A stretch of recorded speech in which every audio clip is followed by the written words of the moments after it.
देखो आपका क्लास 9 का जो चैप्टर फर्स्ट है मैटर इन आवर सराउंडिंग, पदार्थ हमारे परिवेश में, उसका जो आपका है नेक्स्ट टॉपिक डिफ्यूजन। डिफ्यूजन होता क्या है, इसको हिंदी में कहते हैं विसरण। Diffusion is the movement of molecules, diffusion is the movement of molecule from an area of high.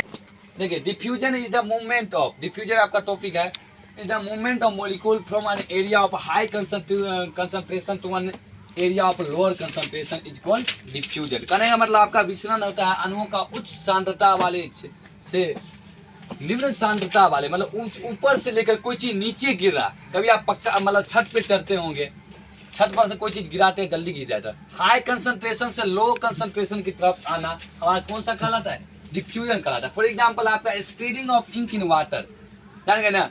कभी भी आप मतलब कहने का मतलब आपका बोतल है, बोतल में आपका पानी है, पानी में आप स्याही को जैसे डालते हैं पूरे क्या हो जाता, फैल जाता है। तो ऊपर से आप कोई चीज को क्या कर रहे हैं, नीचे की तरफ जो डाल रहे हैं उसको हम क्या कहते हैं, डिफ्यूजन कहते हैं, जान गए ना, डिफ्यूजन कहते हैं। नेक्स्ट है आपका during diffusion the particles occupy inter particles space.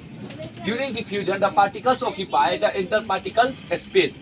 विसरण के दौरान कण अंतराकाशीय कण स्थान में क्या हो जाता है, व्याप्त हो जाता है, मतलब चला जाता है, जान गए ना। The rate of diffusion increase with an increase in temperature due to increase in kinetic energy of particles।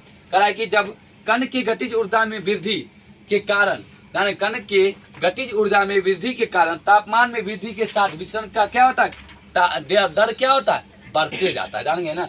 ये होता है कहने का मतलब काइनेटिक एनर्जी क्या होता है, एनर्जी इसमें एक आपका काइनेटिक एनर्जी आ गया। आप नाइट मतलब फिजिक्स में पढ़िएगा काइनेटिक एनर्जी, जिसका फॉर्मूला होता है के ई बराबर हाफ एम बी स्क्वायर, आगे पढ़ाएंगे। Half M B square, M क्या होता है आपका मास होता है, जान गए ना। मास भी का क्या होता है, वेलोसिटी होता है, वेलोसिटी, जान गए ना।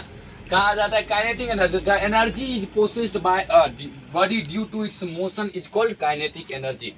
किसी वस्तु के द्वारा उत्पन्न हुई ऊर्जा क्या कहलाता है, गतिज ऊर्जा कहलाता है। मतलब इट्स मोशन, कोई वस्तु यदि मोशन में आ रहा है तो हमारा कौन सा एनर्जी हो जाएगा, काइनेटिक एनर्जी, जान गए ना, समझे। ये हमारा काइनेटिक एनर्जी आपका डिफ्यूजन का प्रोसेस है, जो हायर कंसंट्रेशन से कहा जाता है लोअर कंसंट्रेशन। कोई चीज हम देखिए हम गिरा रहे हैं, जो मार्कर मेरा नीचे गिर गया, ऊपर से नीचे गिरना, ये हमारा कौन सा प्रोसेस कहलाता है, डिफ्यूजन कहलाता है। क्या कहलाता है, डिफ्यूजन कहलाता है, जान गए ना।